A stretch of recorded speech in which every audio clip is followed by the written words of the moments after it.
तेजाजी महाराज से और सवाई भोज महाराज के प्रत्येक समाज की बड़ी आस्था इन लोक देवताओं के प्रति है। और प्रशासन मूर्ति हटाने की बात कर रहा था। तेजाजी की मूर्ति और सवाई भोज महाराज की मूर्ति यहाँ से नहीं हटे। हाईकोर्ट के अंदर भी हम भी वकील खड़ा करेंगे, पैरोकारी करेंगे, मूर्ति हमारी यहाँ पे रहे। इस बात का एक संदेश हमने राजस्थान की सरकार को दिया कि अगर मूर्तियाँ हटाने की कोशिश की तो परिणाम भुगतने पड़ेंगे सरकार को। देखिए, बांसा के अंदर वीर तेजाजी महाराज की और सवाई भोज महाराज की दो मूर्तियां गांव वालों ने अपने जन सहयोग से लगाई है। और तेजाजी महाराज से और सवाई भोज महाराज के प्रत्येक समाज की बड़ी आस्था इन लोक देवताओं के प्रति है। लंबे समय से प्रशासन किसी न किसी कारण से कई लोग शिकायत कर रहे थे और प्रशासन मूर्ति हटाने की बात कर रहा था और ये कह रहे थे कि भाई मूर्ति हटाने की आवश्यकता नहीं, यहाँ तो इस जिले के अंदर और प्रदेश के अंदर सरकारी अस्पताल तक गोचर और अंगोर के अंदर बना हुआ है। तो हमारी आस्था है और इसके अंदर आप नहीं करें, जमीन के बदले जमीन देने को भी तैयार है। तो मेरे हिसाब से तो नाप चौप अगर सही करेंगे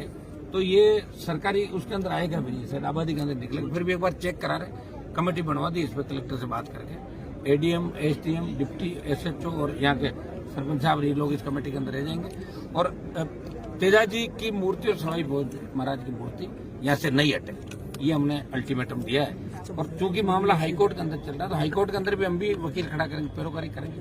कोर्ट के आदेश का तो सम्मान करते हैं, लेकिन कोर्ट को कई बार क्या गुमराह कर दिया जाता है, नीचे से सही बात बताई नहीं जाती है। तो इसमें कोर्ट कई तरह के स्ट्रक्चर पास कर देता है। इसके अंदर हम हाईकोर्ट के आदेश का सम्मान करते हुए मूर्ति हमारी यहाँ पे रहे, इस बात का एक संदेश हमने राजस्थान की सरकार को दिया कि अगर मूर्तियां हटाने की कोशिश की तो परिणाम भुगतने पड़ेंगे सरकार को। ये संदेश हमने बांसा की धरती से दिया। चेतन जी हमारे पूर्व एमएलए साहब, सारिका जी जो प्रदेश अध्यक्ष महिला मोर्चा की, और तमाम यहाँ के सरपंचगण और छात्र नेता जितने भी हैं, सारे सरपंच हैं इलाके के, हम सबकी एक ही डिमांड है कि लोगों की आस्था के साथ खिलवाड़ नहीं हो।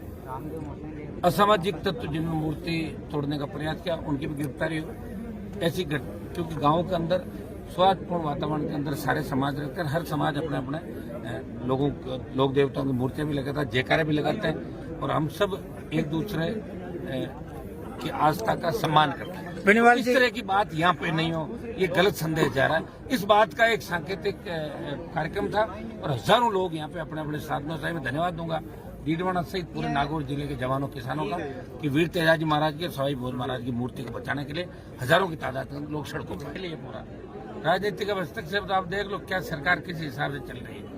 सरकार को खुद को ही पता नहीं कौन चला रहा, कैसे चल रही है। सुबह सीएम कुछ बयान देते हैं, शाम को खुद का ही बयान बदल देते हैं। सुबह किसी मॉल को सीज करते हैं, दूसरे दिन मॉल ही खुल जाता है जाते जाते। हालात बड़े खराब है। ब्यूरोक्रेट्स पूरे राजस्थान की सरकार को चला रहे हैं और घपले घोटाले रोज हो रहे हैं। और विधानसभा के अंदर जो स्थितियां बनी आपने देखी होगी, दादी नानी को लेकर 7 दिन विधानसभा टिप रही। इससे आप अंदाज लगा सकते हो कि राजस्थान किस दिशा की वजह। सत्ता पक्ष चलाना नहीं चाहता और विपक्ष के 2-3 लोग हैं जो अखबार में छपने के लिए वो कहीं न कहीं आगे जाके फोटो के छपे, फोटो छपाने के अंदर रहता है। ये राजस्थान की जनता का बड़ा नुकसान हो रहा है।